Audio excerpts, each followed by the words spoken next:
الحمد لله رب العالمين والصلاة والسلام على أشرف الأنبياء والمرسلين نبينا محمد وعلى آله وصحبه أجمعين. قال الله تعالى: إنما المؤمنون الذين آمنوا بالله ورسوله ثم لم يرتابوا وجاهدوا بأموالهم وأنفسهم في سبيل الله اولئک هم الصادقون. سورۃ الحجرات آیت نمبر 15. اصلی اور حقیقی مومن تو وہ ہیں جو اللہ پر اور اس کے رسول پر ایمان لائیں، پھر شک و شبہ نہ کریں اور اپنے مالوں سے اور اپنی جانوں سے اللہ کی راہ میں بھرپور کوشش کرتے رہیں. اپنے دعوی ایمان میں یہی سچے اور راست گو ہیں. مسلمانوں، ایمان والوں، یہ آیت تمہیں دعوت دیتی ہے کہ تم اللہ تعالی کی توحید کے لیے قربانیاں پیش کرو، اپنی جان سے اور اپنے مال سے. اگر تم توحید کے لیے کھڑے نہیں ہو سکتے تو اپنے مال سے ان توحید کے متوالوں کی مدد کرو جو رات دن اللہ رب العالمین کے پیغام کو اور محمد مصطفیٰ صلی اللہ علیہ وسلم کے پیغام کو پورے سماج اور معاشرے میں پھیلانے کی کوشش کر رہے ہیں.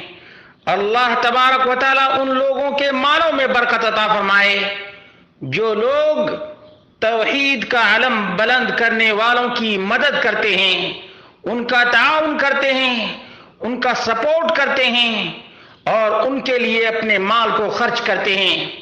رسول مکرم صلی اللہ علیہ وسلم نے فرمایا عن انس ان النبي صلی اللہ علیہ وسلم قال: جاہدوا المشرکین باموالکم وانفسکم والسنتکم. مومنوں، اپنے مالوں سے، اپنی جانوں سے اور اپنی زبانوں سے مشرکین کے خلاف انتھک کوشش کرتے رہو اور جہاد کرتے رہو، اس لیے کہ توحید اللہ اور اس کے رسول کا پیغام ہے، شرک شیطان لعین کا ایجاد کردہ ہے.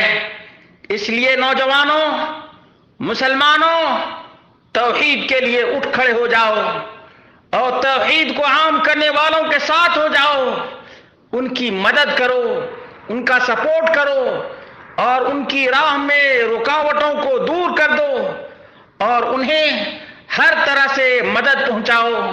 اللہ تبارک و تعالیٰ تمہارا مددگار ہوگا. تمہارا یہ پیسہ جو توحید کی راہ میں جائے گا وہ بارگاہ الہی میں رفع درجات کا سبب بنے گا. اللہ رب العالمین ہی توفیق دینے والا ہے. اللہ رب العالمین ہی توحید کی محبت دینے والا ہے. اللہ رب العالمین ہی توحید کی راہ میں مال خرچ کرنے کی توفیق دینے والا ہے. یہ سنن ابو داؤد کی 2504 نمبر کی روایت ہے.